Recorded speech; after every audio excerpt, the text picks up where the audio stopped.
able to, pop over to the chat and let us know where you're tuning in from.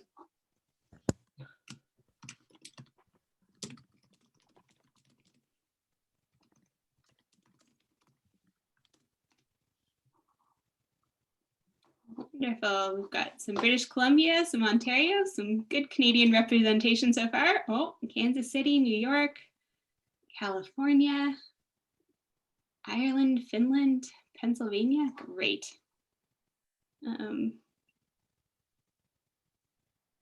Oh, wow. Israel, Ohio, Fairyland. Nice. Nice, Joe.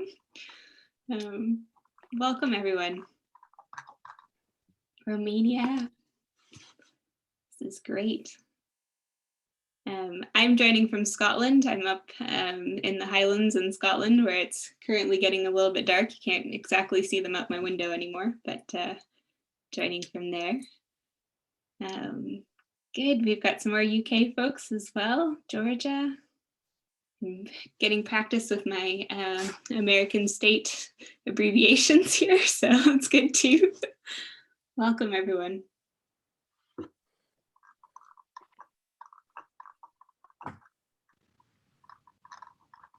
Great. We're just going to keep the channel open for a couple minutes as people are joining, and we'll get started shortly. And it is so much fun to see where people are coming in from. So thank you so much for sharing that with us. I'm Kirsten, and I'm zooming in from Ontario.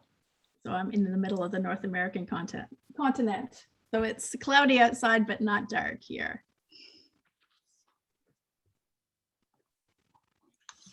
Cool.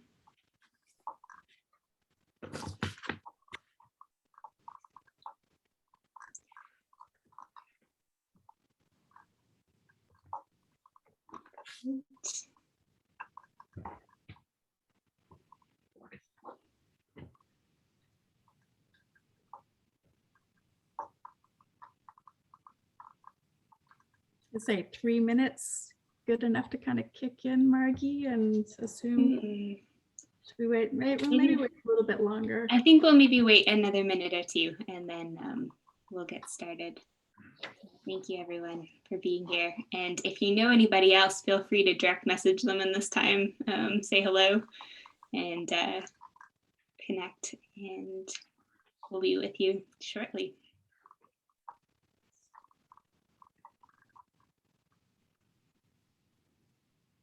We're actually just discussing that we won't be able to do this for this event, but in the future, the society is going to, after an event like this, have the opportunity for people just to pop into breakout rooms and catch up and chat with each other, because we're very aware that there's people from literally around the world who are friends with each other or colleagues, have never had a chance to meet each other, but have engaged with each other by email or their work. And so it's a really great opportunity for people to be able to touch base. So in the future, we'd like to make that possible for people in breakout rooms after the event. So not tonight or today, depending on what part of the world you're currently in, or this morning for those of you who are further east, but we will be aiming to do that in the future. Great.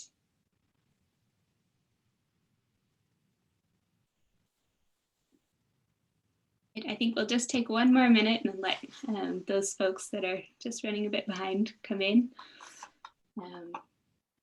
Yeah, also, if you see anybody who's located geographically near you and you want to reach out, do take the opportunity to do that as well. And I just see a message here from Joe Ricky about the Inkling Folk Fellowship, which will be reading The Light Princess tomorrow at 4 p.m. Eastern. So feel free to connect with him about that as well. Great. Okay, well, it's 7:05 where I am. I'm not sure where it is where you are, but I think we'll get started.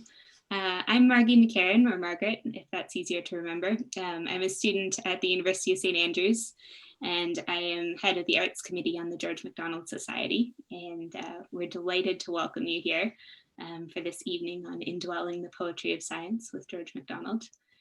We have some wonderful speakers who you'll hear about more in a minute, but I'll just do a couple of logistical setup first. thank you for putting your location in the timeline. It really is wonderful to see where everyone is joining us. We hope to make this recording available at some point in the future. So you should have had a notification earlier that we are recording the event. If you are uncomfortable with being recorded, please do turn your video off, and you can alter your name if you need to.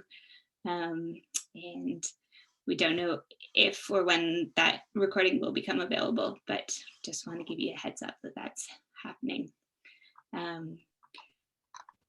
The way this evening is set up, we're going to have, in a few minutes, we're going to have a short introduction to McDonald and his passion, interest, his history with science and the imagination from Kirsten, who you've already been introduced to. Kirsten is a George MacDonald scholar who lives in the Ottawa Valley in Ontario in Canada. And she lectures and teaches and writes internationally on McDonald and the Inklings, the 19th century, and faith in the arts. And she's going to give us an overview and a background. Along with Mike Partridge, she's one of the co-chairs of the George MacDonald Society. And so we're grateful to hear from her before we turn it over to our other guest conversants. If I'm probably, yeah, anyway.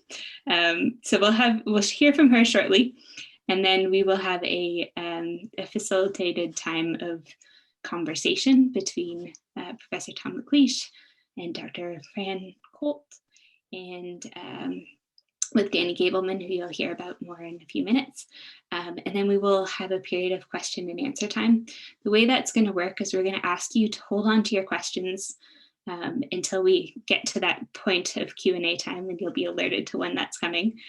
So pull up a digital notebook, pull out a real notebook and a pen, whatever you need, and jot those questions down. And then when we open it up to Q&A time, I'll ask everyone to direct your questions to me. So in the chat, if you can direct message me, and then I will collate and pass on questions to Danny, who will be facilitating that. So straight to me, and then we'll go from there. Yes, and then we'll have a bit of closing time at the end, and we'll tell you about a few things coming up and make sure that we've covered all of our bases there. If you are interested in joining the George MacDonald Society, I'll put a little information in the chat in just a moment. The cost for an annual membership is $15 US. If you are a student or unwaged, and $30 otherwise. And you can read more about that on the website and what all is involved in that, but we'd love to have you join us. And there's lots of events and a great community surrounding us, so you're welcome to that. This evening is, of course, for people who are members of the society and non-members, so equally you're welcome, whichever category you fall into, and we're glad you're here. So I'm going to turn it over to Kirsten, I think. So welcome, Kirsten. Thank you, Fran. And welcome, everybody. As Margie says, on behalf of my co-chair, Mike Partridge, and the George MacDonald Society, I think I should say most especially our president, Malcolm Geit, who is at this very moment at a book launch. And I think Margie's going to throw up a link for us in the chat because the book launch is being, not so that you can leave us, but because the book launch is being recorded. So if you want to go hear about Malcolm's most recent book, you can go follow up that later and watch that link as well. But he sends his regrets to all. I'm going to give about, and I don't know, I'm not going to say how many minutes, so nobody times me, just a few minutes, less than 10-minute background on McDonald for you all. But there's a more thorough bio over on the Society website. So if you want to go check that at a later point in time, Margie will also throw up a link to that. So that you can go find a biography of McDonald there. And then, of course, on the website, you'll find links to lots of resources of more information on McDonald, other sites about McDonald, other events going on. So do go check that out later. So let's plunge right in with our friend George MacDonald. MacDonald was a 19th century intellect, an author, literature scholar, poet, pastor, essayist. who invited and who continues to invite his readers to think, to live, to believe more imaginatively. Many of you joining us today will know of McDonald as the father of fantasy, as C.S. Lewis's spiritual mentor, as the storyteller for storytellers who shaped writers such as Chesterton, Tolkien, Longell, Buchner. But in this session, we're going to explore a lesser known side of McDonald, his deep love of science, and a concept dear to his heart, that science and poetry are but two expressions of the same holy imagination. Not only is McDonald's voice important in this conversation, Professor McLeish will share with us some of how McDonald has joined him and Malcolm Guy in their own ongoing discussion. But because of mistaken conclusions by some scholars in the past, there persists a belief that McDonald was actually anti-science. The first conversations that Dr. Kohlt and I had almost a decade ago were shaped by our shared determination to challenge this misconception. She was then pushing into this very topic for her PhD, and she's going to share some of the exciting material that she uncovered in that work and in the years since. What I'm going to do now is give you a bit of a backdrop on this imagination extolling Scot, who loved both the arts and the sciences, to lay some groundwork for the conversation that's going to follow. I'm going to highlight the science thread, but only enough to give you a sense of how strong it is before these others dive in deeper. So, an Aberdonian farm kid, born in 1824, McDonald was raised in an entrepreneurial family of displaced Highlanders who engaged in agricultural business and the development of farming techniques, and which also placed great value on education, literature, and community. Ecumenically diverse, his family was invested in the health of the local community, both socially and spiritually. Letters and writings show that McDonald's father was as keen to discuss theological diversity and neighborhood social needs with his son as he was to celebrate classic poetry like that of Coleridge and Cooper, and recent scientific publications like Darwin's Voyage of the Beagle. That father also fostered a poetic love of creation in his son. Even everyday letters by McDonald's father are littered with phrases like, instead of saying, "It's finally looking like June," his letters will have phrases like, "Nature, long detained from its summer garb, is now getting into lovely verdure." One of the family's favorite theologians, Thomas Chalmers, repeatedly encouraged such holistic expression and exploration of a faith that ranged not only into language and literature, but also science and creation. This integration of a love of science with theology and the arts would continue to be endorsed by McDonald's later literary and theological mentors, A.J. Scott and Thomas Erskine, as well as by friends like John Ruskin and Lewis Carroll. When McDonald headed off to Aberdeen for school for further education, his focus on studies, echoing the education of Thomas Chalmers, was mathematics and chemistry. McDonald seriously contemplated going to Germany to study chemistry, possibly to pursue innovations that could improve Britain's agricultural production, an interest undergirded by his family's strong service-oriented ethic. When he graduated with his MA, he took prizes in both chemistry and in natural philosophy, which was, as Professor McLeish can better explain, a precursor to physics and biology. Although McDonald continued to hope for some years to pursue chemistry and then also considered studying medicine, these dreams were finally inhibited by financial constraints. Despite such career deterrence, McDonald's interest in science and mathematics persisted throughout his life, as did the insistence that such disciplines should not be compartmentalized from either the arts or theology. Whilst Chalmers might have been an early instigator of such conviction, the interdisciplinary nature of McDonald's university training at Aberdeen served to confirm this. When McDonald found himself at seminary a few years later in London, beginning a mentorship under Scott that would eventually lead to his own career as an English literature scholar, McDonald gave a chemistry class at school, at seminary, to teach his friends and his classmates essentially the stuff that he thought was really cool that they weren't learning at seminary. He wasn't paid for this. This was just on the side for fun. Upon graduation, he held a position as a minister in Arundel for a short period of 28 months, after which he followed his mentor, A.J. Scott, to Manchester. There, as he piecemealed work, he taught at a small ladies' college, lecturing in literature, but also again in chemistry and natural philosophy. Once McDonald chose the teaching of English literature as his primary vocation, he did not leave his love of chemistry, natural philosophy, or mathematics behind. It weaves throughout his writing, both fiction and non. The study of Euclid is repeatedly present from his first realistic novel through to his later works, representing not only a good education, but a means of exploring apprehension of truth. Readers of The Princess and Curdie may recall that that book begins with an homage to then recent science of geology. And then that is expanded to include glaciology in Wilfred Cumbermead. Electricity, electromagnetism, light reflection, light refraction, ocular instruments, multiple dimensions. These are all explored in multiple texts, both fantastic and realistic in his corpus.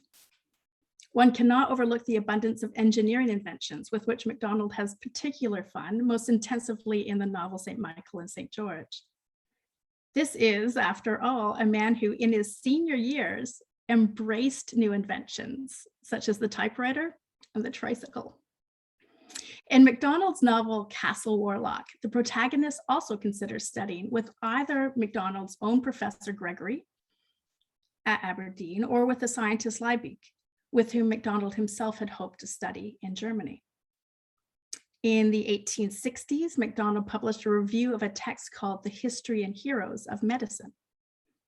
Even his sermons use scientific illustrations, such as ideas of how God's light is reflected from Christ, but also refracted through him. MacDonald thought too carefully about science to ignore the need for ethical discernment. He makes strong and often countercultural statements against scientific practices that endorsed eugenics, vivisection, and ecological degradation. And I think this may be where some readers have been confused. In an age that lionized progress, MacDonald anticipated the dangers of scientism. He was fearful that the poetic side, the imaginative necessity of good science, might be obscured. The admonition in Voyage of the Dawn Treader that a ball of gas is only what a star is made of finds its roots in MacDonald's essays on the imagination. MacDonald worries that in an construct,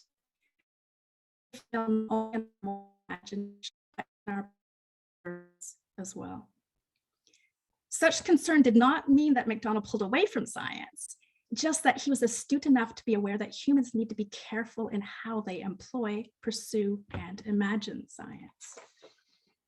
After his death in 1905, one of MacDonald's children wrote this: "In my father's novels, and even other writings, we find the poet's interest in natural science, with traces here and there of a technical knowledge which, if it could not keep pace in practical detail the 7 league strides of discovery, yet enabled him to follow with keen interest the theories and philosophical tendency of modern scientific thought. And I believe that to the end, science did but give my father fresh pleasure for an insatiable and fearlessly religious imagination." And so it's into this pleasurably imaginative space that we now enter with Professor McLeish, Dr. Kohlt, and their conversational guide, Dr. Danny Gableman. Danny Gableman, author of, here, I've got a visual for you, Divine Carelessness and Fairy Tale Levity, is the perfect MacDonald scholar to host this conversation, as he shares MacDonald's fascination with contemporaneous science. Indeed, Dr. Gableman's own journey even echoes MacDonald's insofar as his once upon plans to become a chemist, or maybe an inventor. Now head of English at King's Ely, so neither an inventor nor a chemist, or at least not being paid to be such, But instead head of English at King's Ely, Cambridgeshire, Danny continues to be a true McDonald kindred, investing time not only in his growing family, but in careful husbandry of the land, harvesting vegetables, cultivating literally hundreds of trees, and living in what would have thoroughly delighted McDonald, a hexagon-shaped eco-home right out of a McDonald fairy tale. I give you my multidisciplinary colleague, academic rep for the George McDonald Society, Danny Gableman. And I will give him to you as I'm trying to spotlight him. Thank you very much, Kirsten, for the very kind and warm introduction and for the excellent overview of McDonald's engagement with science and just helping us all to see how thoroughly that was part of his life and part of his work. It's an excellent foundation for what we're going to do this evening. So I'm going to now introduce our two guests. I think I'll do it one at a time. And so we'll begin with Professor Tom McLeish.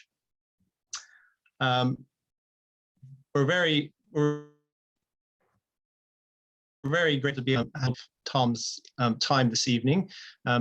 Professor McLeish is trained as a theoretical physicist with a specialty in soft matter and biological physics, which for those of you who don't know, and I had to check myself, soft matter, Tom can correct me if I'm wrong, are materials that easily change when they're acted upon by external forces, such as, I assume, like foods, and but also many biological structures like skin and organs and those sorts of things. As such, I think it's an excellent discipline within physics that is extremely interdisciplinary and has allowed Tom to work with all sorts of other scientists, chemists, engineers, biologists, and all sorts of areas to help promote this field of our understanding of the field of soft matter, again, in that cross-disciplinary way. At the same time, to expand even further on his interdisciplinary interests, he's also very interested in history of science, the theory of creativity within arts and science, which is some of his most recent work, which we'll be getting into this evening, and the relationship between science and religion, amongst many, many others. It would take us all evening to list all the things that Tom has written and done over the years. I loved finding out that Tom is the inaugural professor of natural philosophy at York. I don't think there's many of those still around. The ones that are still around, I would assume, are probably holdovers from 200 or 300 years ago. So it's nice to have a new professor of natural philosophy coming about, which again, he can explain a little bit more, but roughly a natural philosophy was a phrase that was used before, I don't know, the last 150 years or so to describe what then became physics, biology, chemistry, but also I think included a much wider range of disciplines, and it wasn't nearly as restrictive as it has come to be understood. So I think he's the perfect person for uniting all of those things with all of his interdisciplinary interests in that regard. He's also, again, with his many books, and we'll be talking about one of them in particular, but I think an excellent place to begin, if you haven't already, is to watch Tom's Boyle lecture to the Society for Science and Religion, which was given this year, is readily available on YouTube. Linked in chat. If you haven't already watched it, I would highly recommend it. It's, in addition to being erudite and extremely thought-provoking and extremely sort of salient for, I think, what's needed within science and promoting these interdisciplinary dialogues.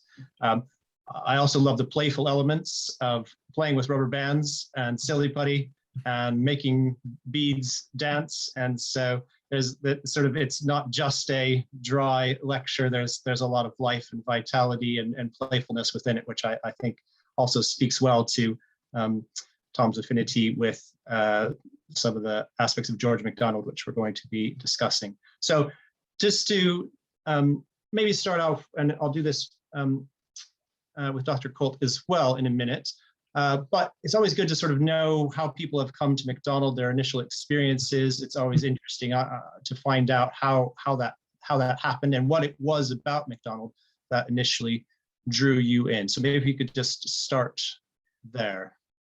Danny, thank you so much for all that. That's yes, I didn't really recognize myself there, but I can promise if you're all very, very good indeed, I'll see if I can find the dancing beads before the end of the evening. How about that? And then you won't have to look at the Boyle lecture. But anyway, yeah, well, actually, the person who introduced me to George MacDonald as relevance to science and poetry was, and she's down there the way I've got my screen, but is Fran, who you'll hear from in a little while, who's working on a postdoctoral fellow on a project with me now. So I'm hugely grateful for Fran. But I should say before that, I knew about him from reading principally what C.S. Lewis and J.R.R. Tolkien had said about their great mentor in fantasy and imagination. So I've always been intrigued by this extraordinary person and was quite delighted when I found out that he had a clear interest in natural philosophy as well. Let's carry on using that language, since you've kindly referred to Yorke's brilliant, either 200 years out of date or being well ahead of the time in creating a new chair. But the route that led me to Fran also goes through our president, through Malcolm Guite, who I first met at I can't believe how long ago it was, but when we both went to a little church in Cambridge when I was doing my PhD, just before I spent a year in Ely, by the way. Daniel, we're going to have to talk about the Ely days in St. King's School. So there are multiple threads that George MacDonald would have loved in a high dimensional way going on tonight.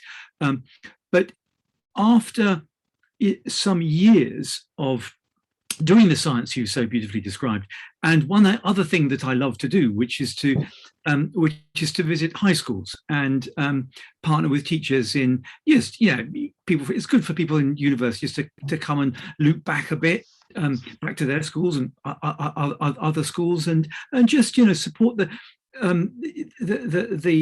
pupils' learning and stretching them out in different ways.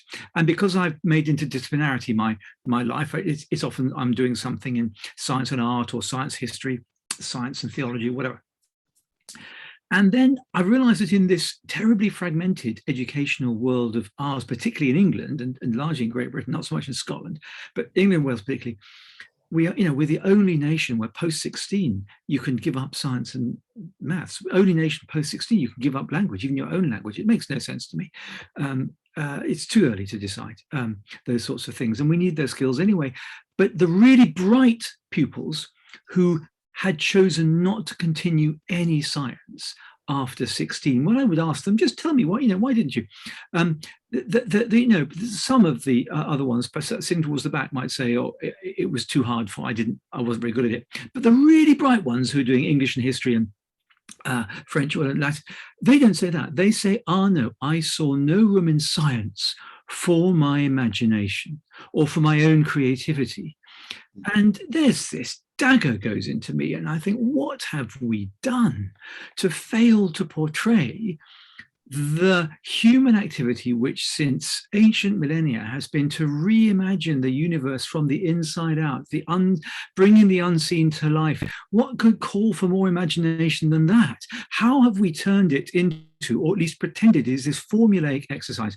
So I started this journey, a big research project, and conversations, which became the book Poetry, Music and Science, which you alluded to, and which forced me to think about the connections, the deep connections between science and poetry. I started it off at Durham, and I remember the day when my friend and colleague, Professor of English, Pat Waugh, some of you will know Pat, she's a wonderful scholar of science and literature, and Virginia Woolf particularly, by the way, and Pat telling me, Tom, interesting project you're doing. You do know, don't you, that the coincident origin in the early modern century of experimental scientific method and the early English novel is not a coincidence, don't you? And I said, what? Blow my mind, Pat. Tell me more. So one of the chapters in the first edition is tracing this cousinly story between experimental method and the invention of the novel. And I kid you not, now's not the time to talk about that, but we can. It's utterly convincing. It's all there in black and white, and we need to resurrect that. But so what of poetry? And my thinking since, at the time, that, yeah, maybe induction, perhaps not, perhaps a bit more than that, we'll see. Perhaps observation, maybe observation. So there are these two aspects to creativity, or there's observation, there's poesis. So they reflect our interaction with the world, our reciprocal reaction with the world. And poetry, poesis, creation, imagination goes on in science. And perhaps it does go on in experimental science, but perhaps its dominant home is in theory. So I'm playing with the idea that theoretical science and poetry have the same cousinly relationship as experimental science and fictional literature, which is very rich. Then I read Malcolm Guite, whose wonderful 2012 monograph opens me to Coleridge, who knew all this, and who calls us the little I ams who create in the image of the creator. And then Fran points me to McDonald, particularly his Dish of Orts and his wonderful essay on the imagination, which we'll come to. And so that's the part. I'm sorry, that's a little bit longer than perhaps you wanted, but that's my pathway, and perhaps a setup for your next guest, Danny. Excellent.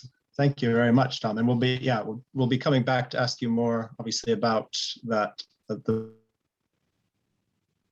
book, and talk maybe a little bit about the parts in it about McDonald. But to introduce our second guest this evening, we have with us Dr. Franziska Kohlt, we'll just call her Fran from now on, who specializes in science communication and the history of science and literature. In her DPhil from Oxford, which Kirsten already mentioned, she was looking at the dreams and visions in Victorian psychology and fantastic literature. And a large part of that was doing original research, archival research on George MacDonald and his relationship to science, both biographically and within his works, which again is one of the things we will be exploring, and she'll be telling us more about this evening. In addition to McDonald, she's also an expert on Lewis Carroll, part of the Lewis Carroll Society, editing the Lewis Carroll Review. And again, you'll hear a little bit more about opportunities with a conference that she's organizing later on in the evening. She is now working with Tom at the University of York in the Department of Sociology, and she spends her time sort of examining the connections between science and different narratives. And I was particularly interested to read about the COVID, exploring the COVID narratives and how those have been being put forward in the media over the last year and a half or so. She's also the owner, or perhaps I might say the caretaker, of Pancake the cat, who may or may not make an appearance this evening. He does seem to jump in and out sometimes, but he might have prior engagement, she tells me, like playing with balls or with napping or other things. Similar question to you then, Fran. How did you originally become interested in George MacDonald and science? That's a really interesting question, especially following on from Tom's question, because one of the things that Tom centered was that we learn in education through apparent oppositions of subjects. So when I came to study English literature as an undergraduate, my teaching was very much focused on the great realistic novel of the 19th century. And I was like, okay. And everybody said the 19th century is all about the great realistic novel. And I thought, okay, that's all we're going to read. And then eventually I came across Lewis Carroll, and I really liked Lewis Carroll, and I became really interested in Victorian fantasy, and I thought, actually, this isn't quite an accurate representation. The Victorian age was not all about realism at all. The fantastic and the elements of the fantastic are absolutely everywhere.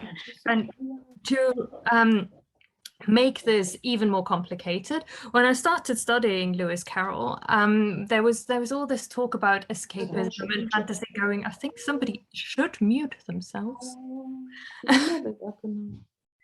Oh dear, I'm going to just carry on. It's Denise needs to mute herself. Denise Vasiliou. Okay, I think we've got it sorted now. Thanks for Tom's intervention.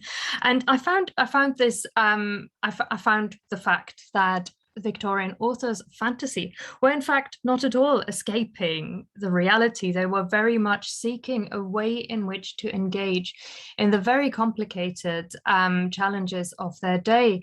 And with Lewis Carroll in particular, I found this quite weird, because there was all of this, oh, he's a mathematician, but he's also a children's writer. There must be a split personality. There must be something weird going on. And I thought, no, I think people have read this wrong. And I went to my supervisor in my first, who was to become my supervisor in my first year, and I said, look, I want to write a thesis about literature and science. And he said, hooray, when you're in your third year, you come back to me and you do that. And in the third year, I made it even worse, and I wanted to write a thesis about science and religion and literature, and apparently science and religion weren't meant to go together either. I said, well, have those people actually read their books?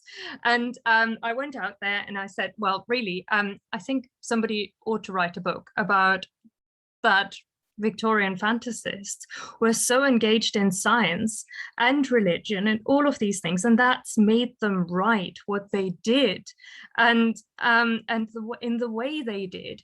And that's how I ended up doing my PhD project. And I came into George MacDonald from Lewis Carroll, because George MacDonald has many meaningful connections with Lewis Carroll, but one most relevant perhaps to Lewis Carroll and why he's so famous is that Greville MacDonald was one of the first readers or recipients of the story of Alice's Adventures in Wonderland, or the tale that was to become Alice's Adventures in Wonderland. It was then Alice's Adventures Underground, and he said there ought to be 60,000 volumes of it. So the MacDonalds had some involvement in encouraging Lewis Carroll there. But then when I came to study MacDonald, again, I was faced with this opposition in literature about MacDonald.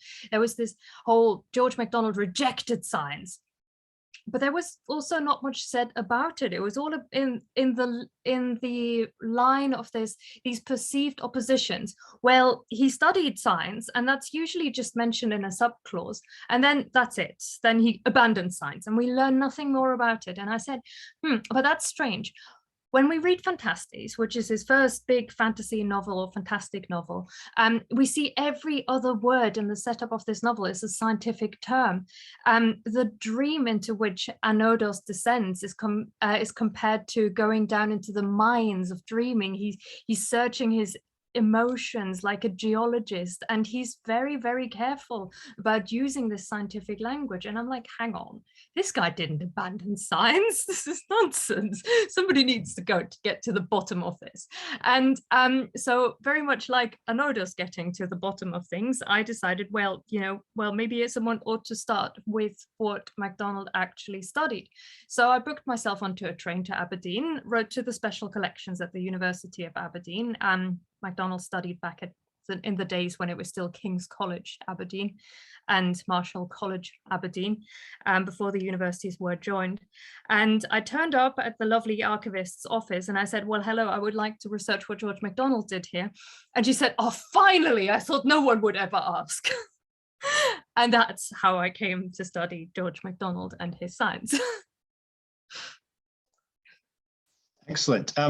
Could you maybe tell us a little bit, as long as you've mentioned that, tell us a little bit more about MacDonald's time at King's College and his relationship to chemistry, and then further on into that science. Maybe fill in a little bit more details there with his engagement with science.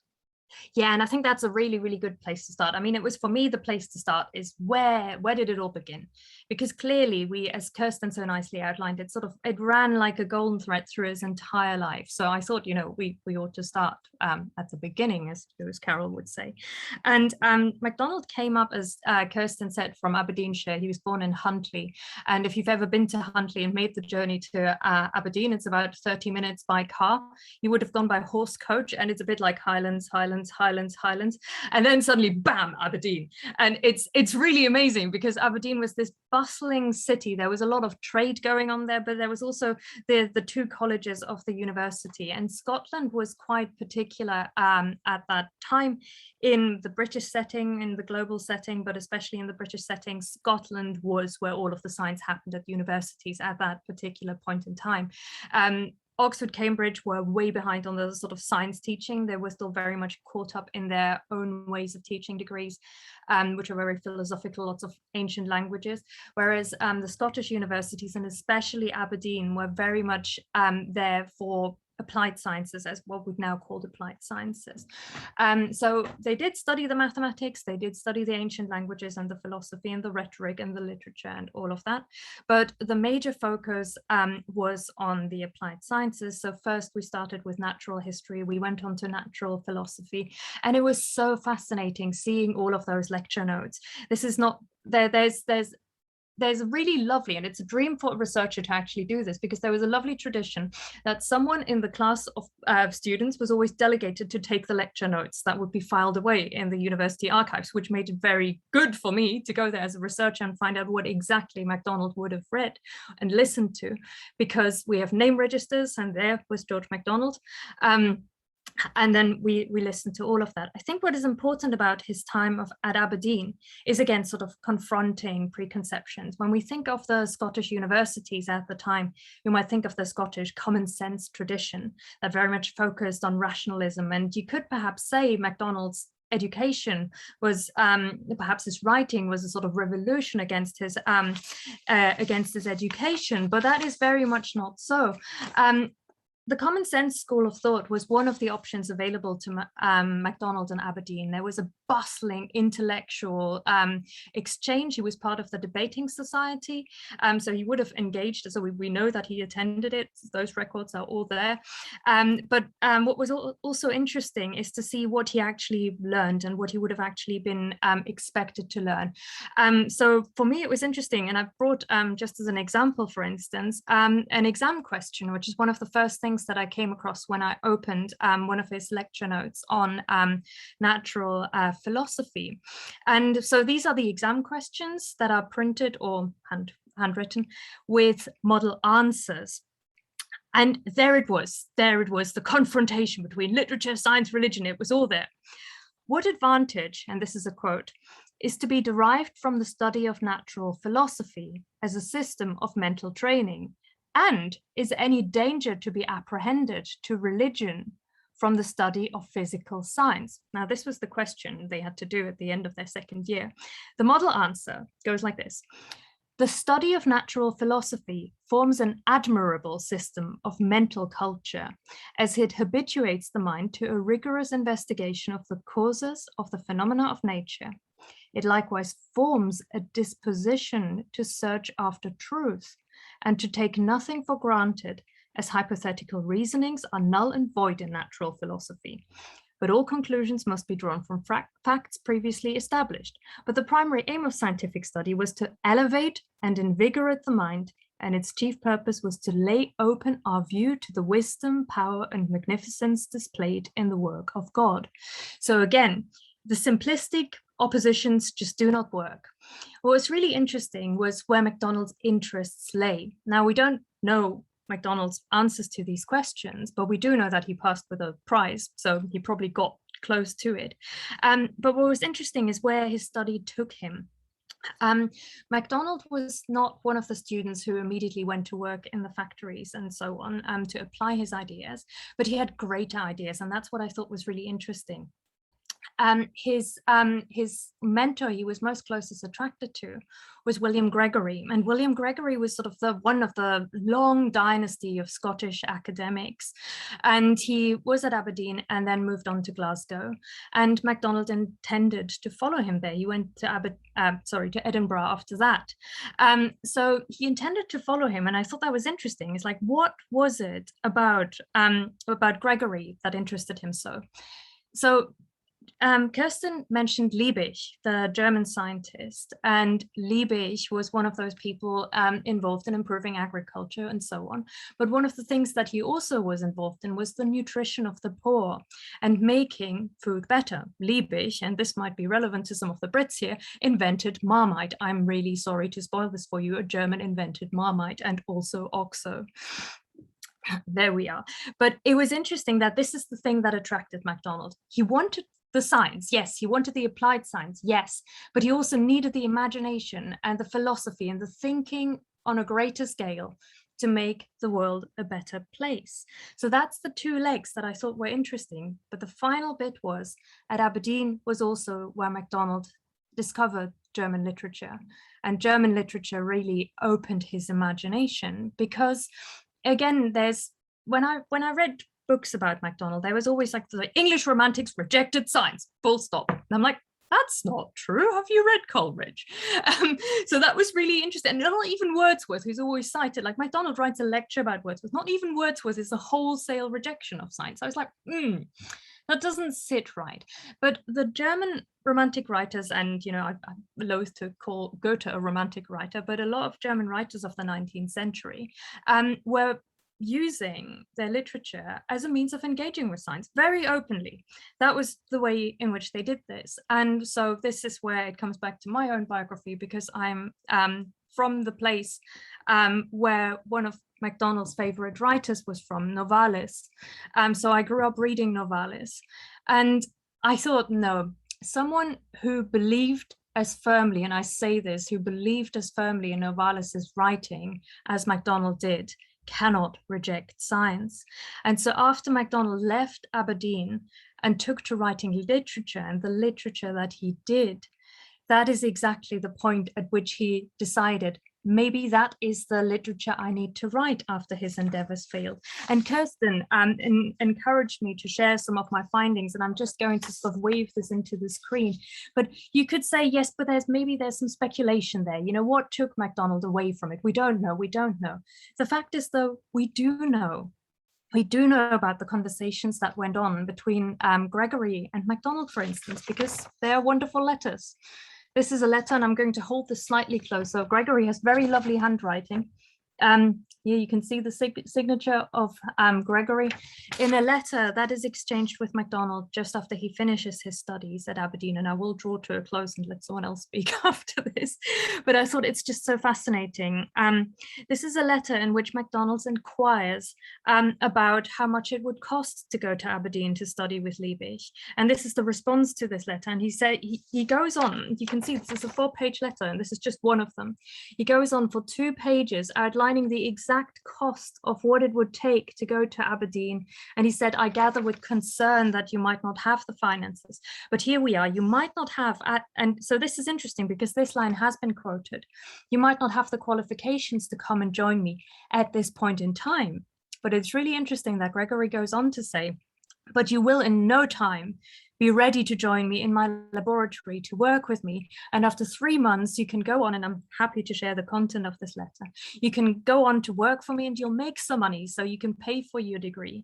And Gregory really takes the time to write a 4-page letter after he spends the entire first page explaining how busy he is, to encourage MacDonald to come to take up graduate study with this. And we mentioned Castle Warlock right at the start, where there's Cosmo thinking, oh, I really wanted to go to study with Liebig in Germany. And then I wanted to go to Edinburgh to study with Gregory. And there was speculation whether this might have been autobiographical. There need not be any speculation. It's there.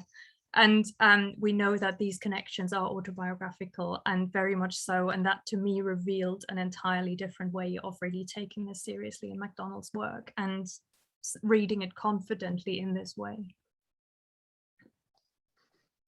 Excellent. Thank you so much. I mean, it's amazing. It's amazing the research that you've done there and to uncover that, and again to just expose to view that massively important phase of his life. I think so many McDonald scholars identify that period as really important, but haven't necessarily done the hard research of finding out what exactly was going on.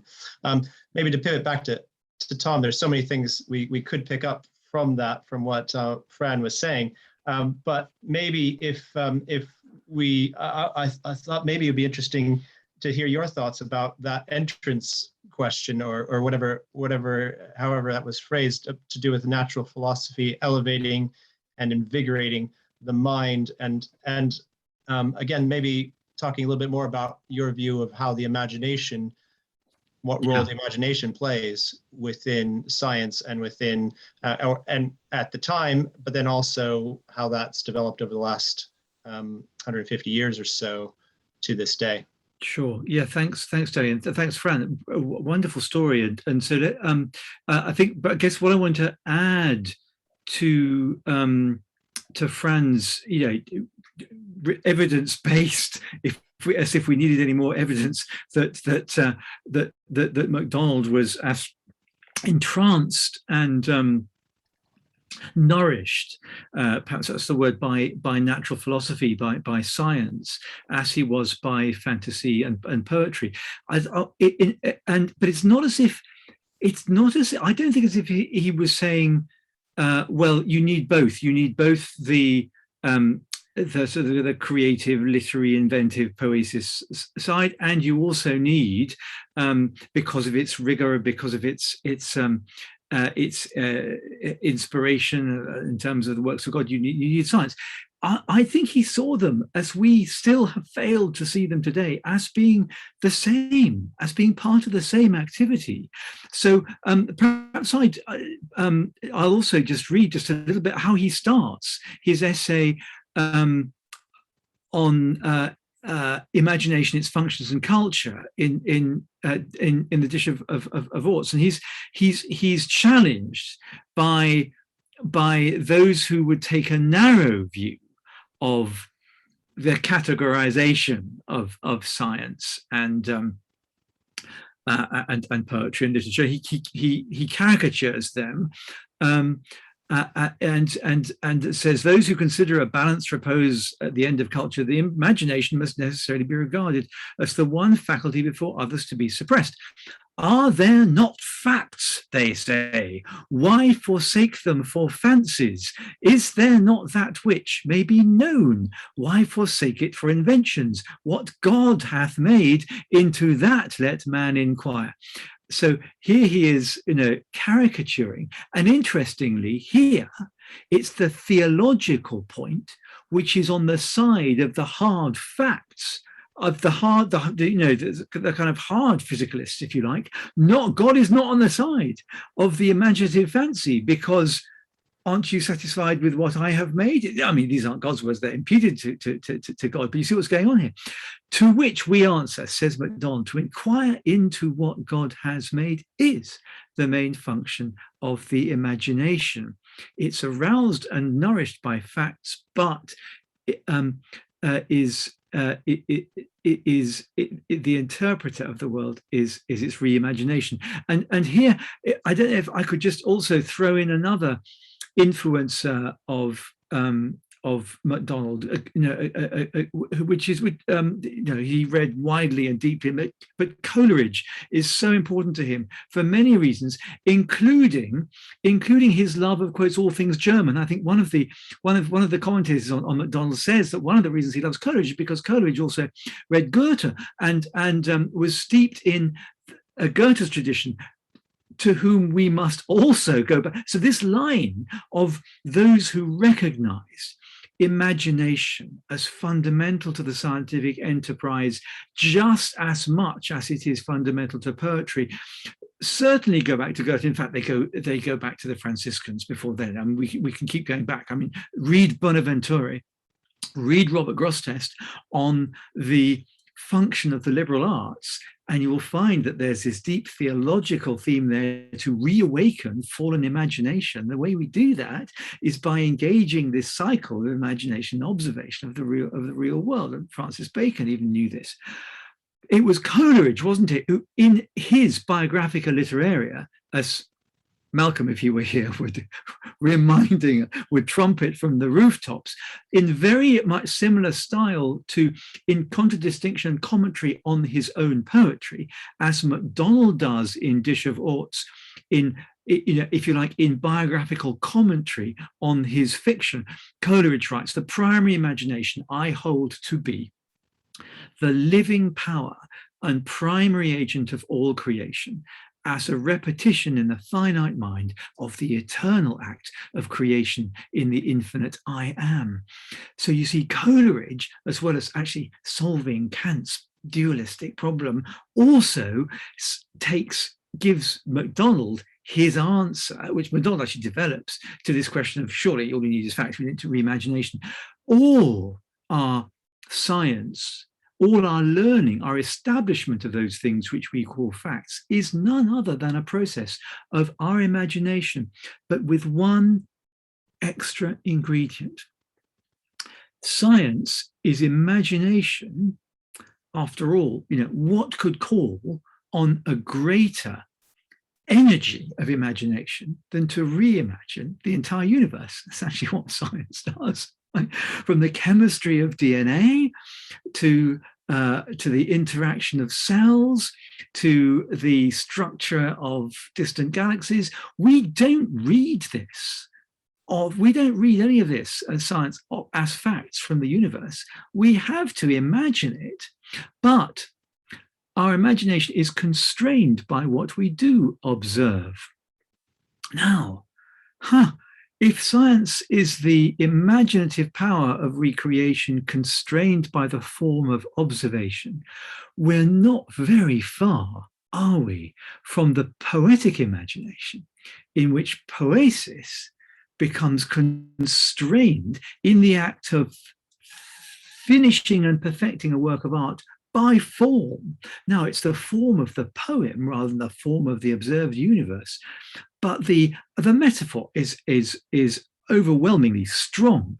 And I think it's that metaphor that MacDonald had in mind when he said, well, you know, he answers again, a rhetorical question, how can the imagination have anything to do with science? That region at least is governed by fixed laws. True. But how do we know of these laws? How much of science already belongs to the region of the ascertained? He says, no. It is only the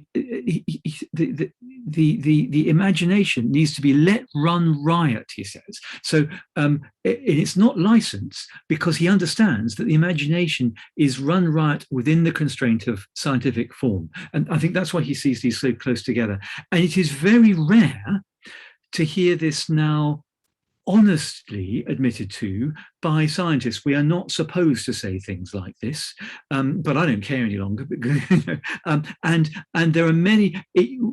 There are some gorgeous passages.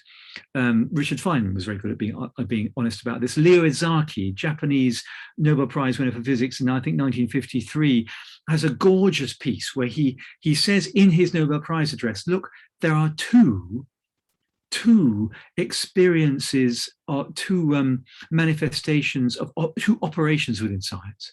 One is the checking, the method, the careful experiment, but the other is and he said, is the emotional engagement of creative of imagination, which also he agrees with MacDonald in identifying the key role as the question. I mean, MacDonald also quotes Francis Bacon directly as drawing attention to, again, we're not very good at this.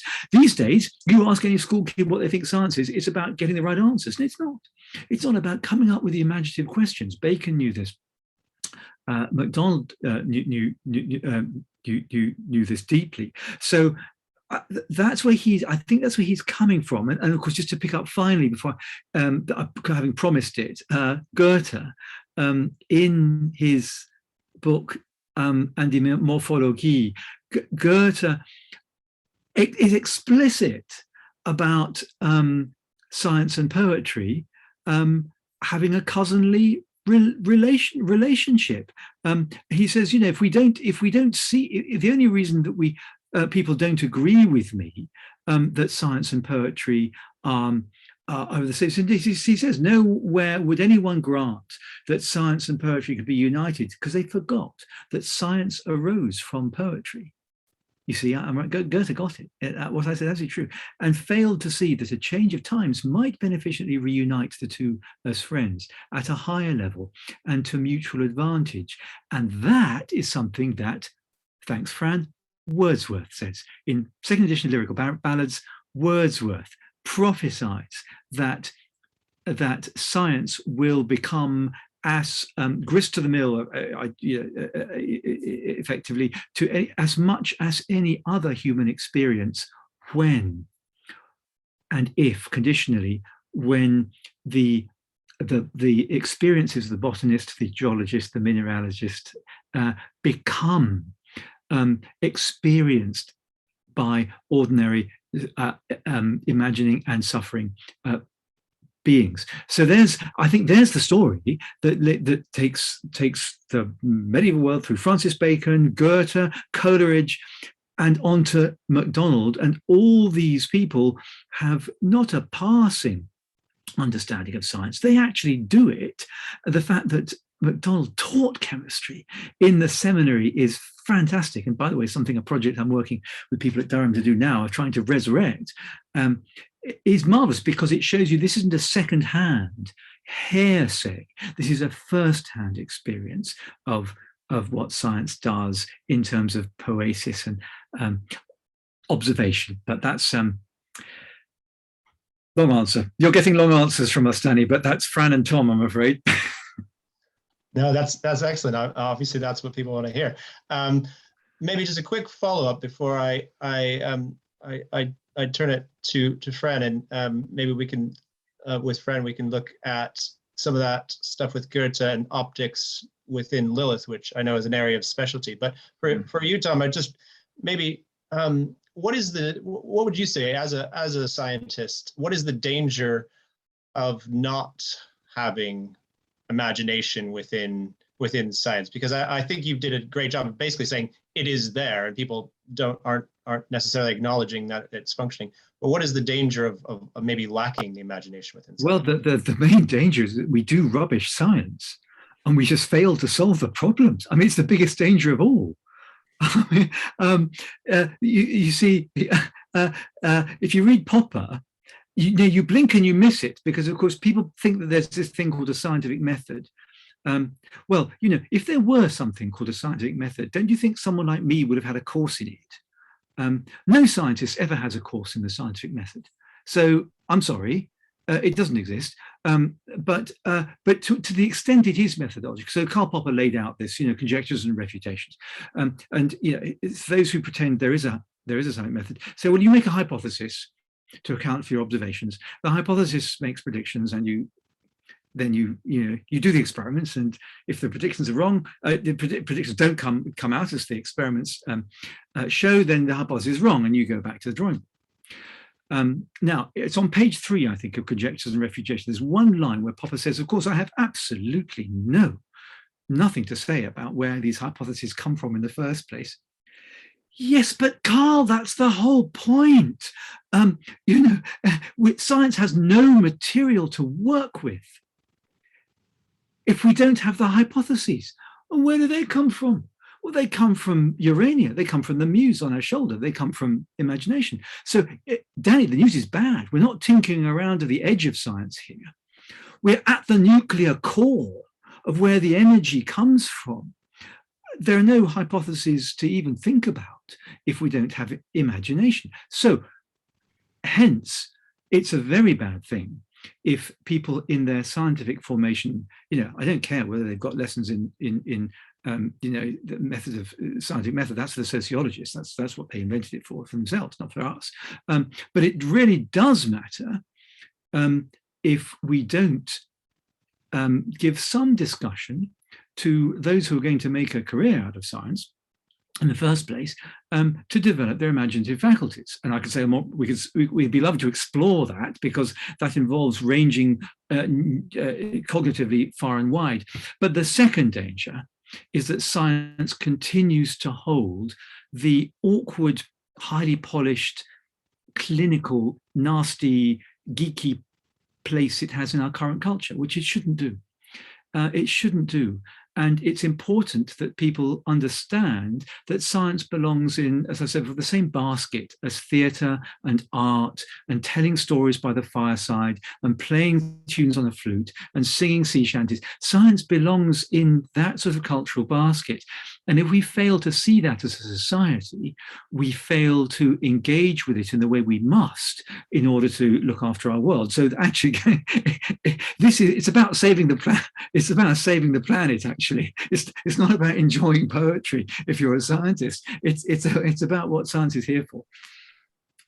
That's excellent. Thank you very much. And I guess it goes back to this area we've been talking about many times, natural philosophy, and that sort of maybe reunifying a lot of those areas and disciplines, which again, maybe to think a little bit about Lilith and connecting that to another figure who was also a scientist and a romantic, Goethe. Fran, I know within Lilith there's a lot going on that's extremely scientific, and again that I don't think many people have pointed out as in as much detail and as much specificity as you have. Could you just walk us through one of the most prominent examples of McDonald's fantasy literature and how science is sort of working through that, and all the discoveries you found within that work? Yeah, absolutely. And I think just to sort of come in at the end of what Tom just said, I made myself quite unpopular when I was interviewing for PhDs when I said, but this is what scientists think. And here you have an actual scientist pointing up here saying this, because the interesting thing is when I studied McDonald, I was like, is McDonald just, I use this phrasing in my PhD, it's like he's using the fantastic as an alternative space to sort of digest these ideas. But was it really an alternative space if this is what scientists were doing? So that's the interesting thing. When I studied 19th century scientists, that's what they were doing. And I just wanted to sort of tag on to what Tom said. A scientist from the 19th century who McDonald comes back to in Lilith, and that's Tindall, John Tindall, who's nowadays perhaps known through the Tindall Institute, which is concerned with climate change and all sorts of other things. But Tindall, we cannot really argue, is a scientist. He's one of the big scientists, one of the most famous scientists, the great men of science, which is a phrase I despise. But what was really interesting is that he says, well, he's written endless essays about the imagination in science. And he said, especially in education, it's absolutely crucial, because the imagination was something that laid open the problem and shared it with others to see. And he said it makes everybody in that way, and it's a really lovely phrase to use in education, co-partners in thought. And that's what McDonald does when he writes fantastic literature. This is interesting because the example Tindall uses in his lecture is sound waves. He says the bodily eye cannot see the waves of sounds, so we constructed them in thought, because they're not really waves, that's a metaphor. But he uses them because we can see them in our mind. Everybody has an idea of what a wave is. And that is the process of making visible, imagining, creating an image. And the Greek word, as I always point out, for to make visible is phantazai, fantasy. To make visible, that's the genre, that's what the genre does. It does this scientific task. And it's really interesting because McDonald was involved in so many, he was involved with so many different scientists himself. He read so many scientists, and one of them was, for instance, Faraday. Faraday coined the words of anode and cathode, which you will recognize in the names of his heroes, anodos. These are scientific metaphors. MacDonald plays with them. He enacts those scientific ideas. That's how his fiction works, and that's really interesting because even Faraday was very clear about this. He's always credited with discovering the electric current. Well, there wasn't any current. That's a metaphor. There's water, current. It goes from one place to another.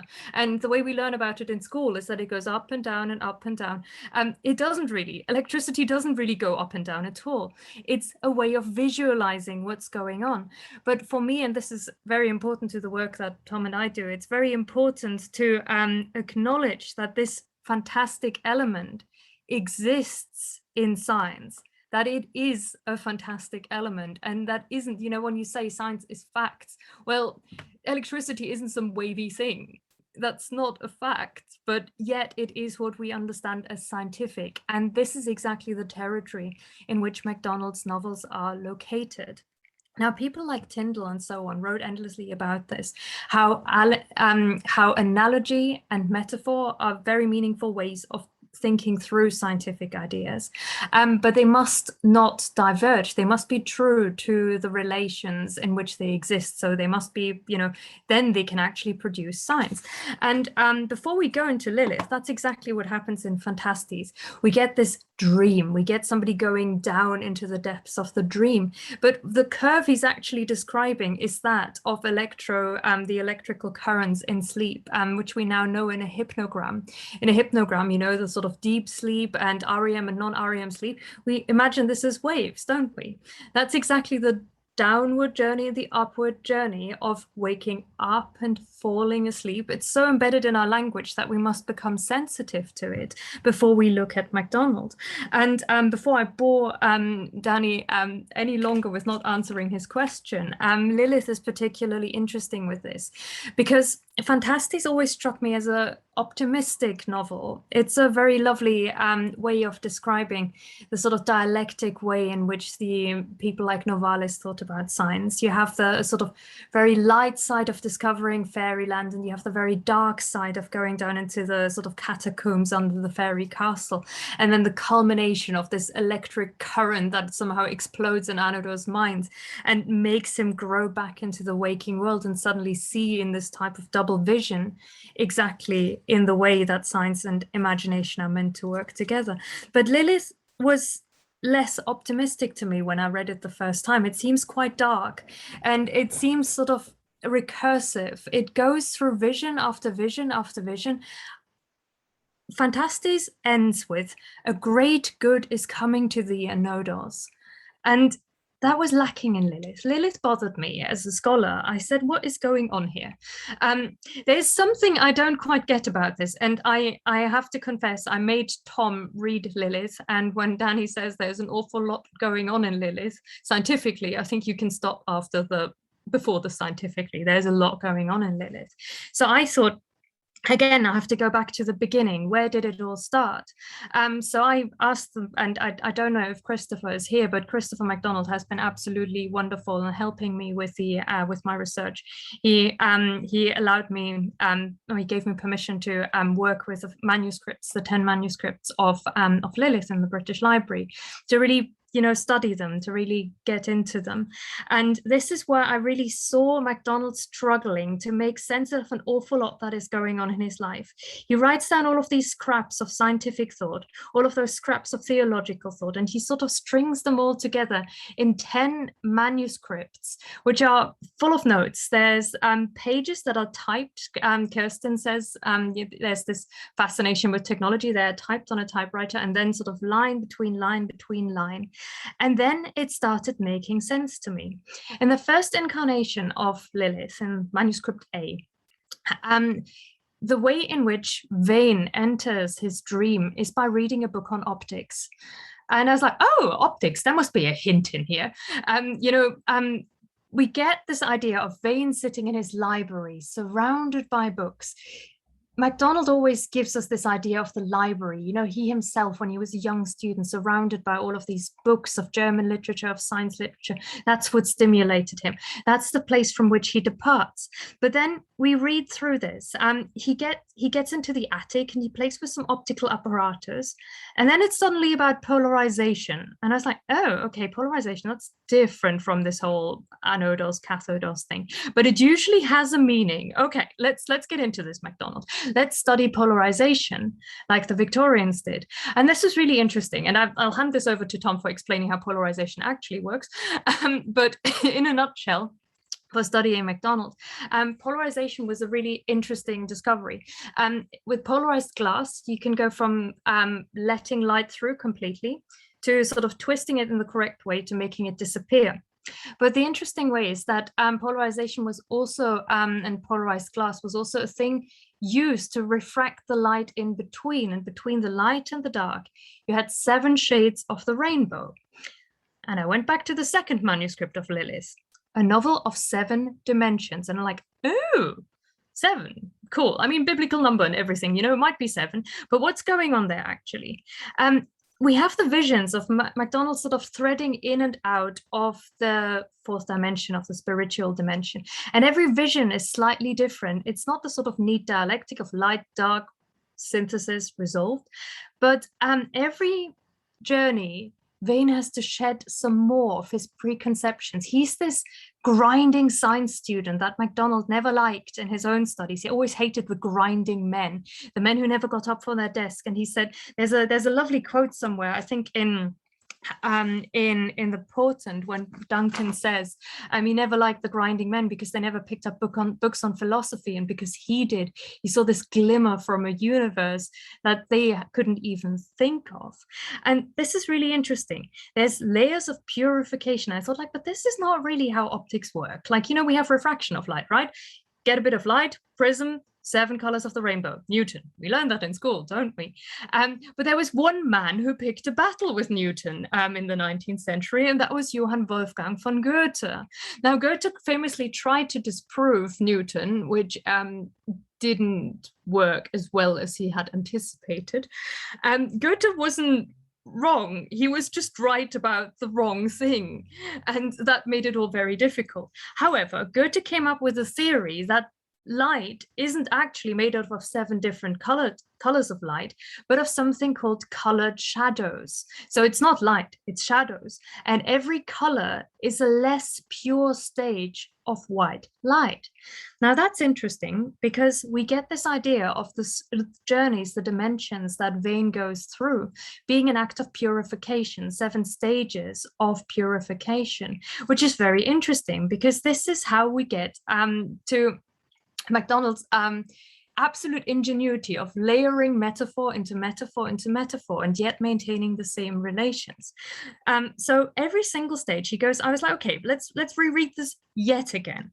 We have levels of purification. And then I thought, he was interested in so many sciences. This suddenly opens my mind to a completely way of reading this. There was geology, there was evolution. And then I got stuck on this passage of the raven, who's the guide to the strange dimension, to Vane on this journey, saying, well, you know, because Vane belittles him for being a bird. You know, what, you silly bird brain, what do you know about dimensions? And he's like, oh, well, you know, it's just because you see me as a bird. As you ought to know, we all have a bird self, a fish self, a serpent self, a tree self. And I was like, oh, wait, we're going through the stages of creation here. And we have one extreme, we have a serpent self. And then he says, and we have a crystal self. And of course, later the raven is revealed as Adam. Greek word again, we go back to that. Adamas means diamond. We have loads of characters named after gemstones in McDonald's fiction. McDonald was, and this is where Tom picked him up from, the first mythopoeia, the first myth maker, that not the first, but the one that, you know, really in the way in which he did it inspired Tolkien and Lewis. He constructed this entire universe, and it suddenly made sense to me. This is the one world. This is all the same world in which they enter. And what McDonald is describing here are how all of those laws hang together. There was the stages of evolution, the evolution of man. There was the creation of the universe, and there was the purification of the soul, where we need to shed bit after bit after bit of ourself, of our preconceptions, to reach this stage where suddenly the divine light that is described in those books on his shelf the bacon, all of these, the boil, all of these people that are sitting on his shelf can shine through, and we can see the wisdom that he said comes from getting closer to God. And that was so that was suddenly, I had this moment, I was like, oh, of course, because he read Goethe, there was this 7 colored shadows thing. And then I was like, colored shadows, we have that in so many of the different novels. We have that in The Shadows, where Ralph Rinkelmann gets into this dimension of pure knowing, and they're called the white shadows. You know, they're somehow clear shadows. He can't find a word for it, but again, we find the word in Goethe. And there's so much knowledge that McDonald layers to make perfect sense, because they all stand in perfect relation to one another, that I said you can't really read that without the science. And then on one of the side notes and one of the margins on one of the manuscripts, I was like, cool, this whole polarization thing is really interesting. That was really surprising to me. And in one of the margins, there's this scribble of the optical apparatus and how it is meant to work. And because I was like, right, okay, so what did McDonald actually read on this? I open a Victorian textbook on polarization by Spottiswoode, who worked like Gregory at Glasgow. And I see this polarization instrument, which is absolutely identical to the one McDonald is describing. The description to it is identical to the one that McDonald scribbles in the margins. And he really reveals, there's a line from The Raven, it said this mirror will reveal the fault lines in you, exactly like polarization does in the glass. In the way spectroscopy tells us what element is seen through this. So the whole process of Lilith is a scientific process that is being made visible to us, a scientific way of thinking about the world in a space beyond the Petri dish, in a space beyond the laboratory, where we need to put down our notes and say, what does this actually mean? Where does this take us?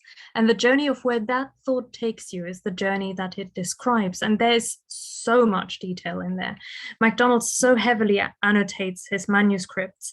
There's absolutely no possibility of anything in there being a coincidence.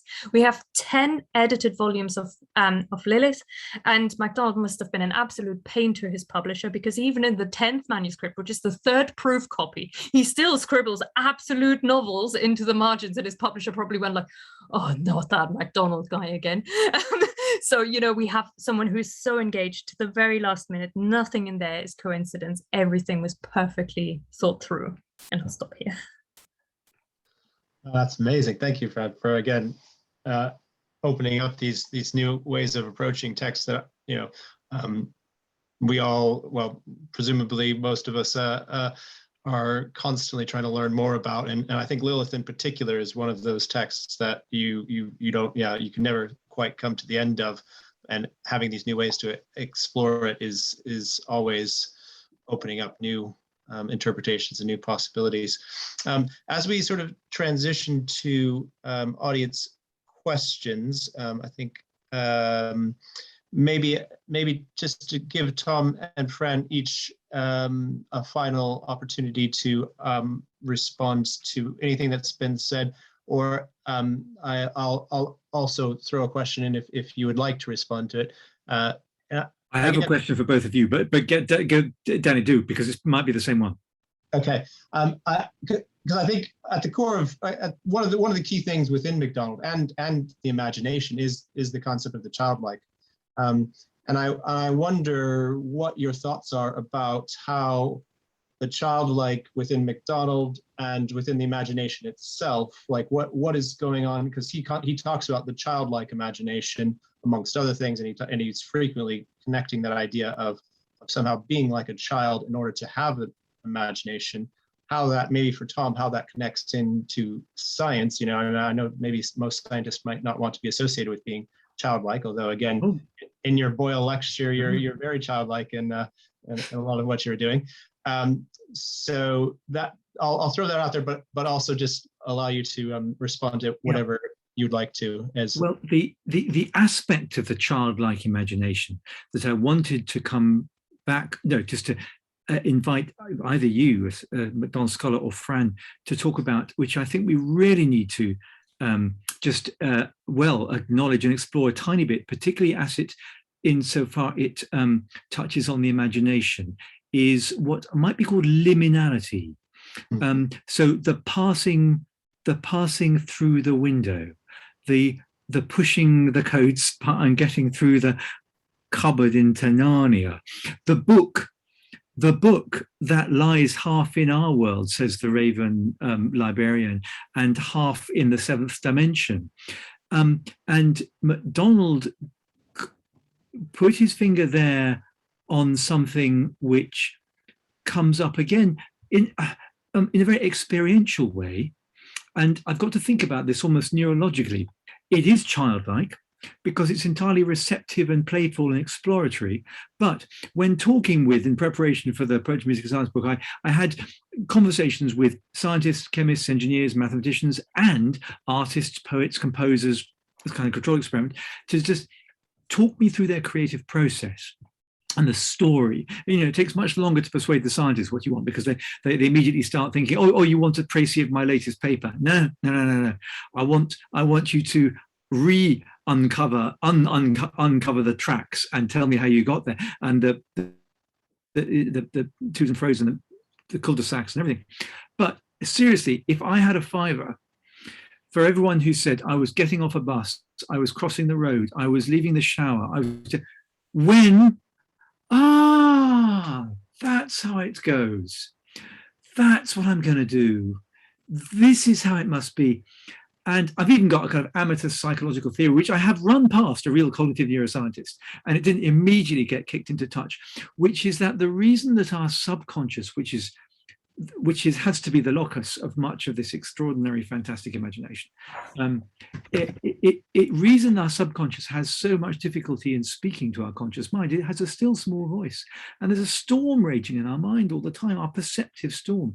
And it's in these liminal spaces where we're exchanging one perceptual storm for another, and there's a moment of quiet when perhaps this comes through.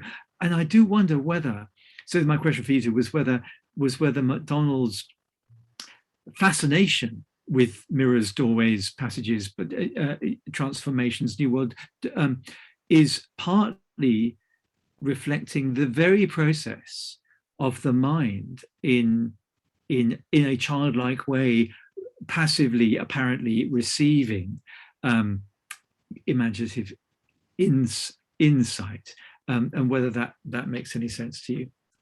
But there is actually a real answer to that question, Tom. There is, and unfortunately, I have written a PhD about this, so I'll try to keep this short. But the Victorians were. Well, I know that's what I'm asking you. Yeah, there's an idea Victorians were obsessed with, and I love it so much because it's the most Victorian term ever. And they called it unconscious cerebration, which is a lovely Victorian term. But unconscious cerebration is a concept that people discovered because there was this suspected must be there. The Victorians were not the first one to suspect it was there, because they described it as the thing like you're really trying to remember where you put your bloody keys and you can't. As much as you try to remember it, you go like, nah, no, nothing there. And then you go off and then suddenly like, oh, I put it there, because you're not actively thinking about it. Something in your mind is thinking for you. And that was a shock to the Victorians, because they were like, oh no, we're rational. We're totally in control of everything that's sort of mad and so on. That's because people have no self-restraint, because they're not saying their prayers. It's because they're eating the wrong thing, blah, blah, blah, blah, blah. And we see a lot of this in discourse still. And so this idea that there might be something uncontrollable happen in our mind, and the worst thing were dreams, because that's where you go full on crazy. This is a thing that really divided the Victorians, and MacDonald's writing is in a way, a response to that. It says, no, don't be mad.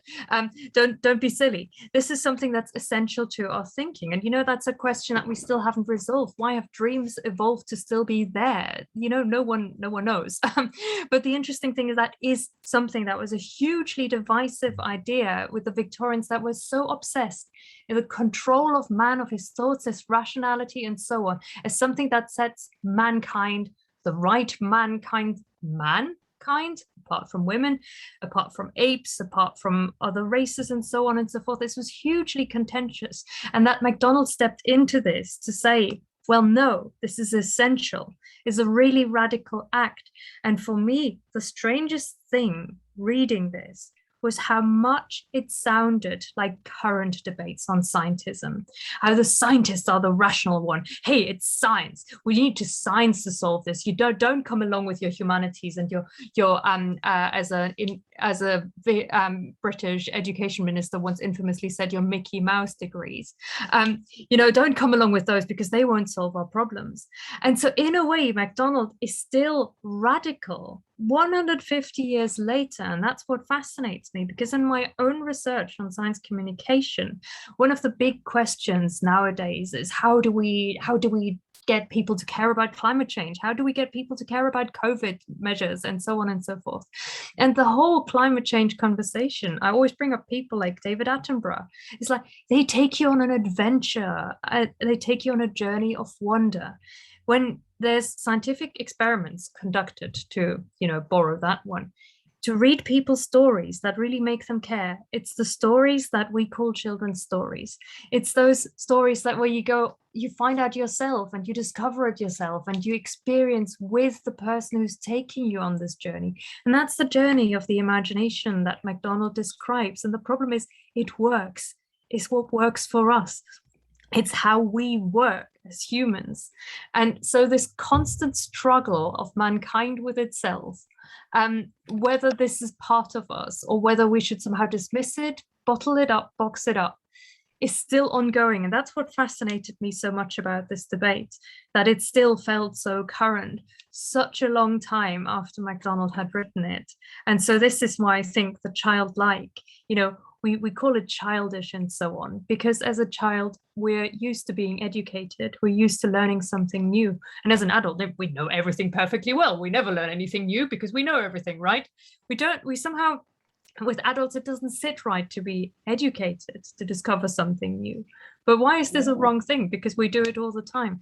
And this is what MacDonald had his finger on, really, and what Tom tried to say to us. Science is what we do. It's like music, it's like all of these other things. We discover, we explore, we go on those journeys of imagination, and it would be wrong not to. Excellent. Let's see, moving over to questions now. Let me see here. From Che Seaborn. Lovely you're here, by the way.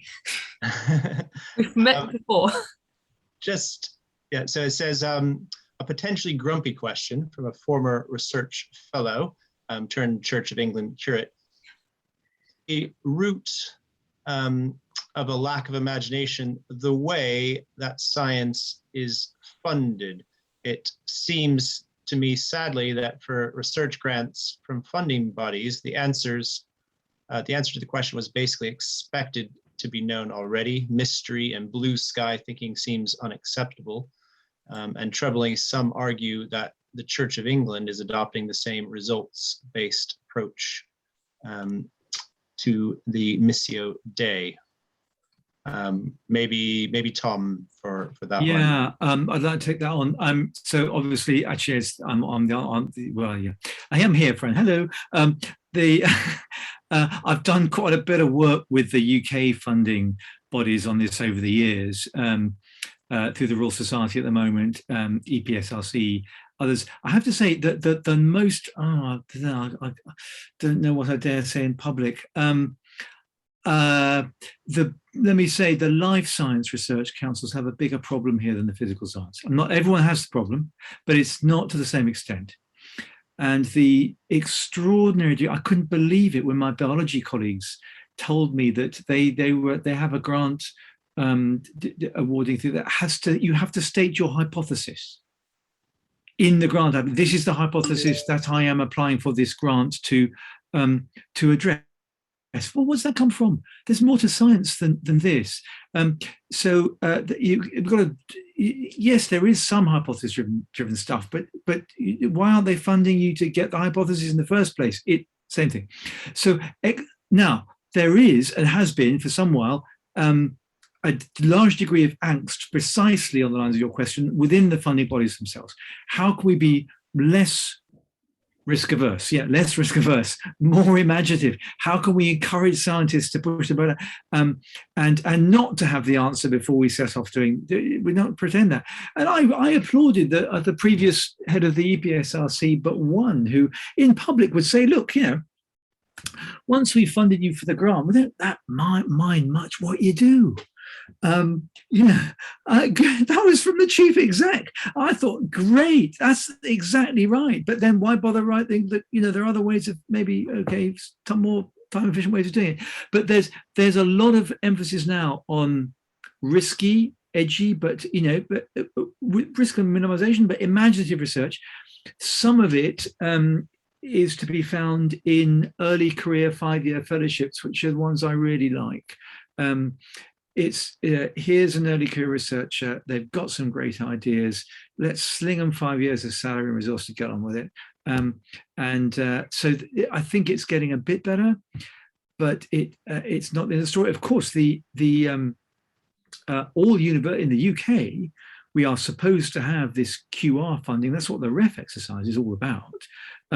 There's a whole chunk of funding to universities that's in many cases, most serious research intensive universities, it's tens of millions of pounds every year, which is in order to support scientific research that doesn't need grants, that they can just go and do.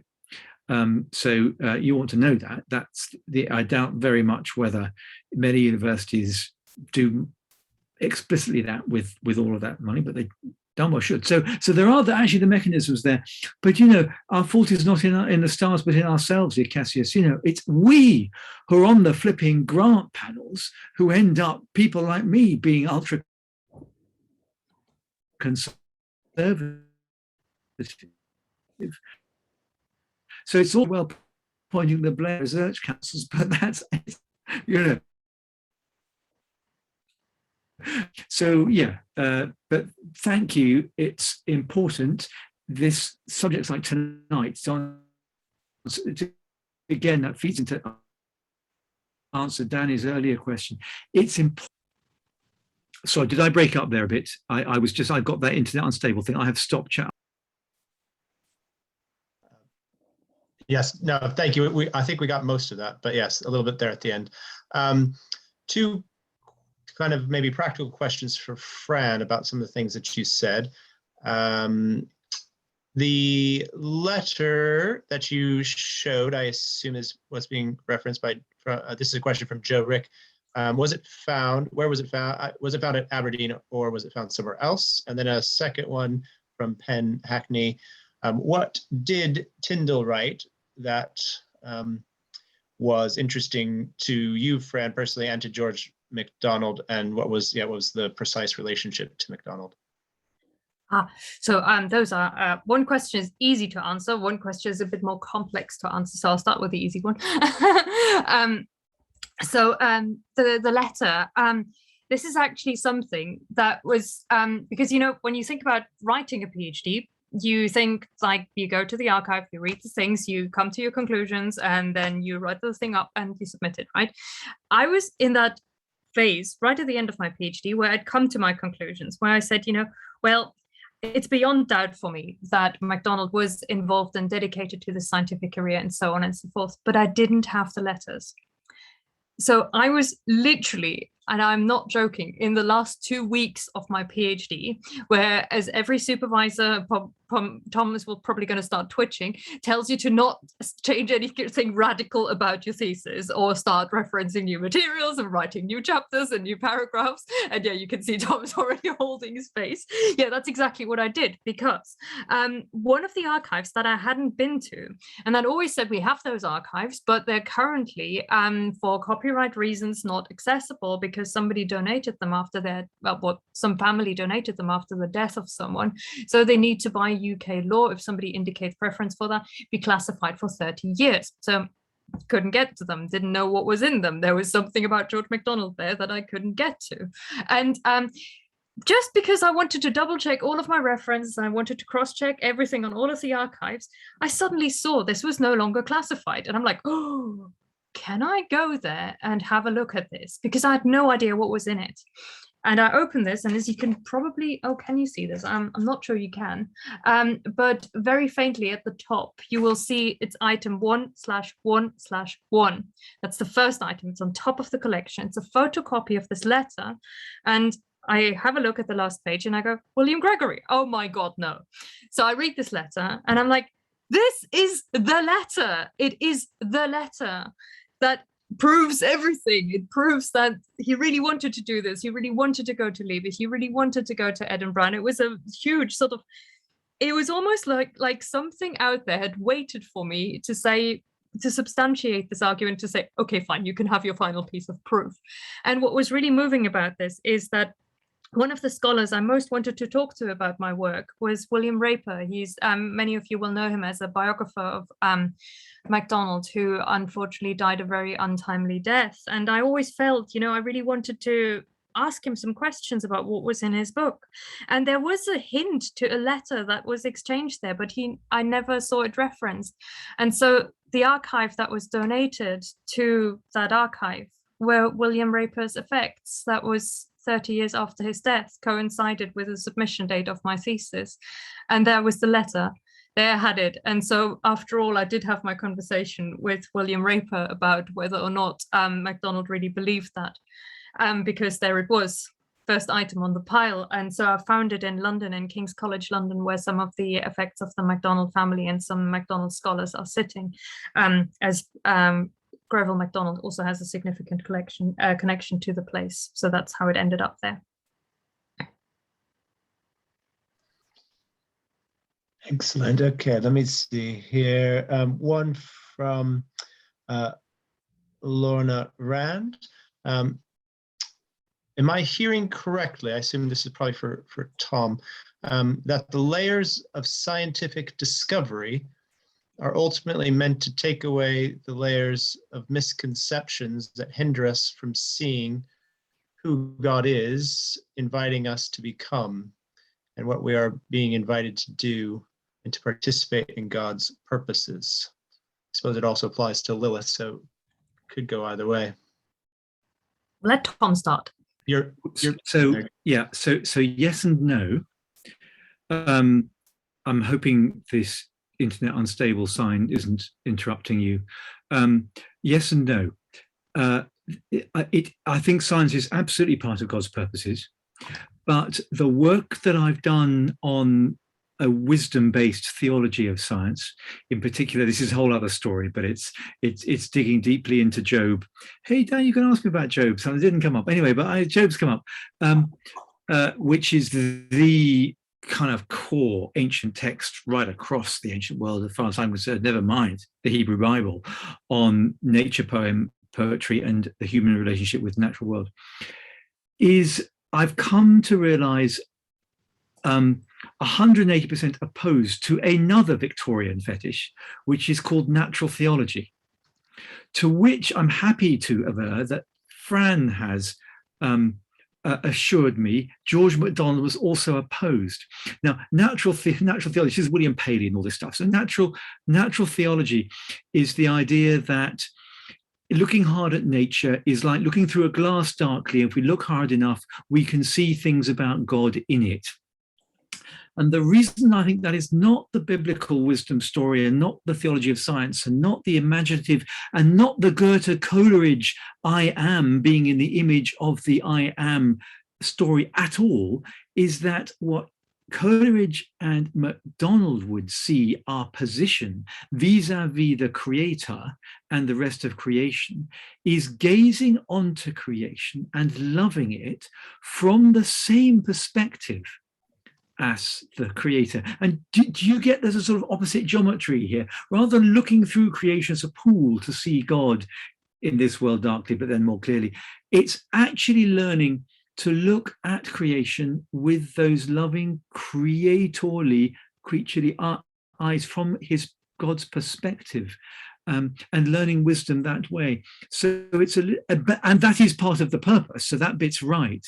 But actually just, isn't God wonderful? Isn't the galaxy pretty? Is not the way to do it. For one reason it's the way to do it is because for every lovely little poster of a galaxy or a mountaintop and a pink dawn and a psalm verse on your student Christian's wall. Let's have a picture of a lion eviscerating an antelope, and make sure you can put the same verse there, because if you can't, you've not got an adequate theology of nature.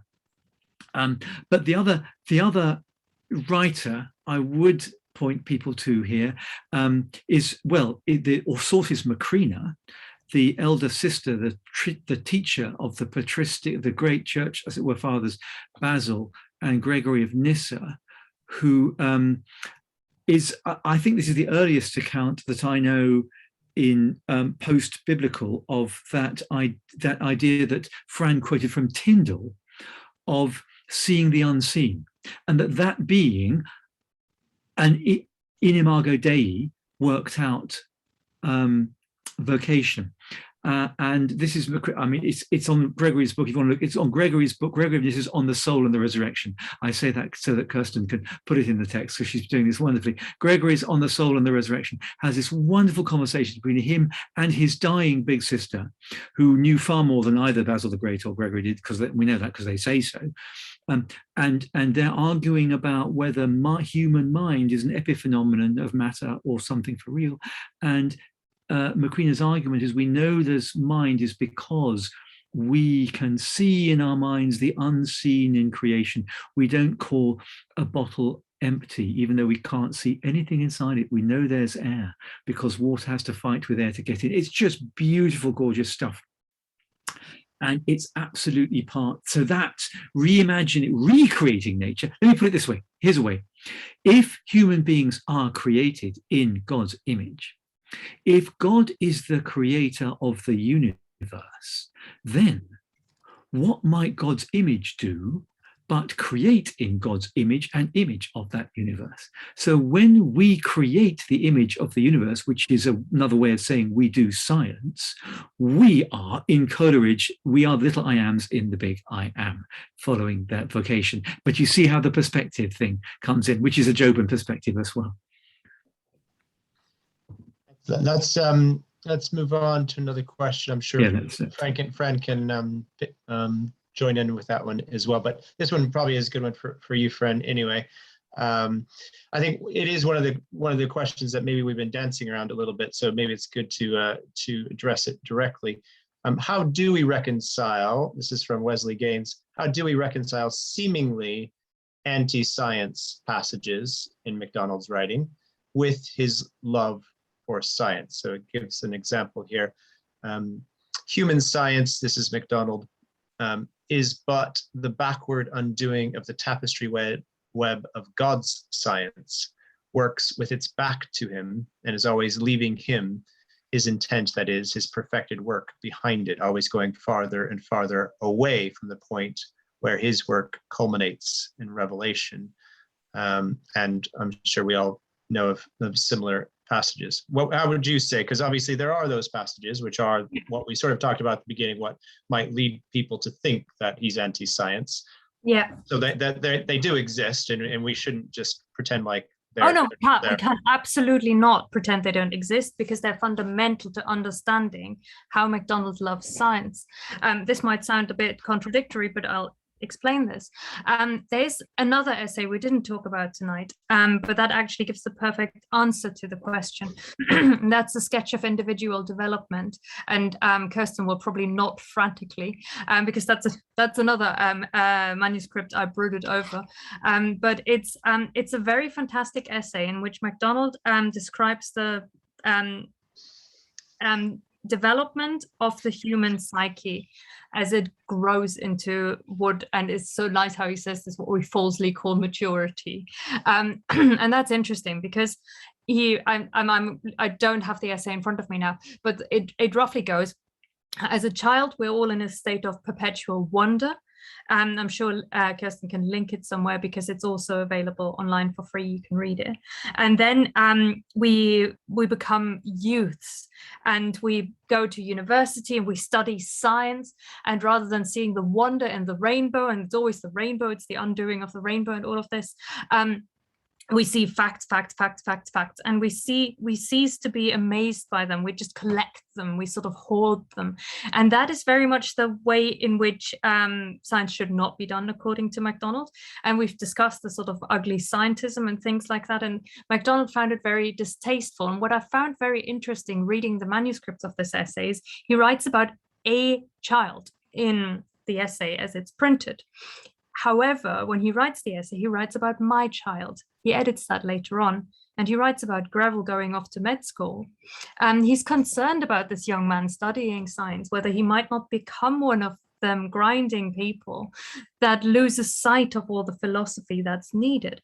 And what's interesting is that this, before he writes this essay even, he writes things like Fantasties and so on that enact this journey. Anodos goes into fairyland. He rediscovers the childlike vision in fairyland. You know, when he sees the poetry, he hears the beautiful music, he has all of that, the childlike vision. And then he acquires his shadow, if you remember. It's the quote with Mephistopheles, where the devil, that is himself, his own devil that follows him, and he can no longer see the wonder. Now, there's a wonderful encounter with a little boy who holds these magic glasses, the kaleidoscope and the multiplying glass, where he learns to combine the two visions. And that's crucial to MacDonald. He says, we can't do either. We can't just do one or the other. We need to mush them together. And that's the interesting thing, because when Anodos on his journey then, and that's the dialectic thing I'm talking about, and it's this thing that the German writers of the time MacDonald read were obsessed with. It's the thesis, antithesis, sorry, it's late, and synthesis. So you've got point, counterpoint, and the synthesis of the two. And that's what MacDonald is on about. He said, you can't just do your sciencey thing on your own. You need religion, but you can also not just run off doing this one thing obsessively. You need to still come back to nature and look at nature. And, you know, it's interesting that Tom brought up natural theology, because the sort of reading the book of nature and so on was a very trendy Victorian thing to do. But he was opposed to Paley and the way he looked at it, because he had this clockwork, the watchmaker analogy, as it's widely called, and I actually did print it out somewhere. That's it. He cites it in his lecture on Wordsworth. Paley taught us to believe there is a God from the mechanism of the world. But what does it prove? A mechanical God and nothing more. So the thing is, he isn't just criticizing, you know, people doing science wrong. He also criticizes people doing religion wrong. And this is where this wonderful friendship with Lewis Carroll comes in, because people say like, oh, he must have had some dark secret because he never became a priest. Well, MacDonald didn't stay in the clerical thing either. That didn't make him any less religious. It's the thing, like, they disagreed with a particular way of this being done. And they said, you know, we can't have this silly opposition either. We need to take this together because it's part of a whole. And that's the vision exactly, and the literature is being thrown in here, and the poetry. And, you know, we talked about how one thing makes the other come alive. And the way in which he describes this in his essay on the imagination and the essay on personal development is that they are like two wings without which the soul cannot fly. If one wing is paralyzed or broken, we can't go anywhere, because it is both of them that raise us up to wisdom. And so that's, I think, the way in which MacDonald finds these different ways of saying there's two ways there, but we need to put them together. That underlies all of his fiction. And there are these passages, because they are, as he says, wrong ways of doing science. The single-mindedness portrayed in vain, the single-mindedness portrayed in Anodos at the beginning of Fantasties. When he meets the lady that takes him on the fairy journey, he says, oh, you young men all think, you know, if you can try and test your experiment again and again and again, that it must be true. But maybe, you know, that's not sufficient. And, you know, that's the famous scientific method, isn't it? You know, it's just, if you do this again, that it must be true. If you can replicate it, then it's science and I don't have to engage with it anymore. If I have the fact, that's right, I can have this here. But MacDonald shows us how none of his protagonists at the beginnings of their journeys to discover the imagination as a supplement to science, and connecting their faith to this as well. You know, that's what MacDonald shows us. Excellent, thank you. I think the last question I have, I think Fred actually did a good job of answering. So I'll read it out, and but I think what we will do, maybe a little bit dangerously, is since we only have a few minutes left, to give Tom and Fran one last opportunity to say any last thoughts that they have, and then we will start to wrap things up. So again, just to read out this last question that I had from Jess Laterman. Would you agree that the same sorts of criticism that McDonald levels against the mere man of science, he would also level against the religious fundamentalist who views scripture as a series of factual reports, and miss the very nature of truth in the poetry? And again, I think Fran did an excellent job of answering that obviously in a slightly different way, but that single-mindedness is the issue from McDonald's perspective, and single-mindedness about scripture is just as bad as single-mindedness about science. And it is the holistic kind of aspect that he's constantly pushing us towards. So with trepidation, giving the floor to Fred and Tom, since we only have 5 minutes left, but last thoughts. Fran, do you want to go first? Because you can use up 5 minutes. And I can probably use up more, but I probably won't, because I think one of the final things that I just want to add to this is that MacDonald was, and if you read his theological writings and you read his writings on, theological history, you know that he doesn't just say, yeah, this is all grand, this is brilliant, I believe in all of it. When we go back to his ministry at Arundel, that was when people got critical with him. They said he had too much German. He says theology was tainted by German philosophy and things like that. People disagreed with his theology, but he also disagreed with ways in which theology was being done. And I think that's why he got on so well with Lewis Carroll. But the person that ties the two together is F.D. Morris, Frederick Denison Morris, and who was a Christian socialist and who was very much shunned by the church. And, that's that we have a very, very good example that this is the church that MacDonald was attracted to. That was the theological thinker that MacDonald was attracted to. So we can very definitely say there were ways in which MacDonald criticized religious thought, that he criticized the church and ways in which it worked. And those were the very ways that didn't make him stay in his ministry. And that was, again, similar for different reasons. Lewis Carroll did not become a fully ordained priest. He remained a deacon. He did not take holy orders because of reasons that he thought, this isn't quite right. I cannot fully sign up to this. I would like to keep an open mind about this. And this is all about what the imagination is about. Let's not tie ourselves down to this fact that's unchangeable and that's how we got to do it. Don't question it. It's rationality. That's not MacDonald. And that's the journey on which he wants to take us. And that's very, very evident in everything he engages with.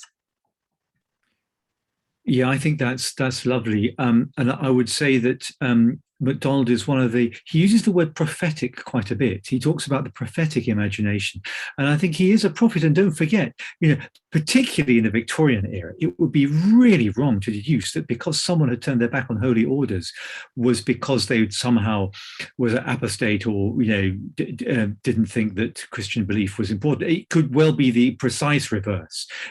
They may be acting prophetically out of a profound understanding and a much deeper understanding of the natural world. But I think perhaps I'll just finish by indicating the reciprocal way, illustrating again that MacDonald thought of science not as a different road to take than the poetic or poesis or even the religious road, but at part of a continual circle of growth from which stays childlike and but brings humans into a mature relationship both with God and with creation.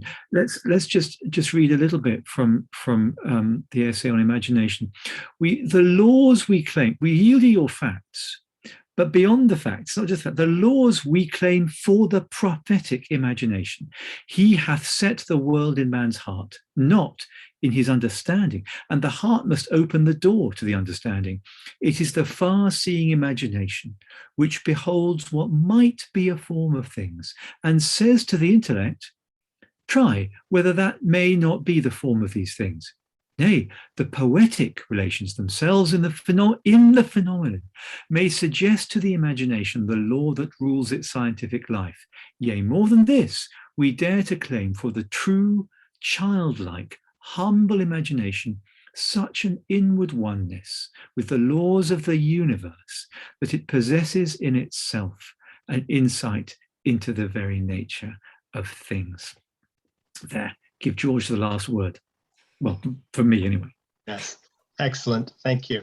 And to carry on with that, just to give George the last word, but the last word of the essay that we've talked the most about, the imagination, its function, its culture, is one of my favorite quotations in all of McDonald. So I'll end with that and then pass to Kirsten.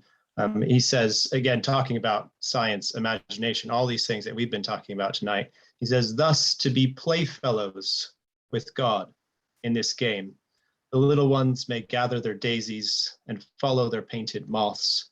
The child of the kingdom may pour upon the lilies of the field and gather faith as the birds of the air their food from the leafless hawthorn, ruddy with the stores God has laid up for them.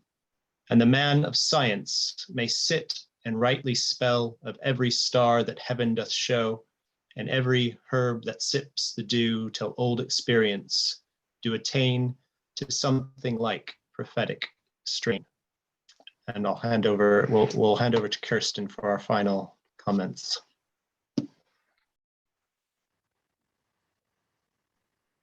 Well, thank you all so much.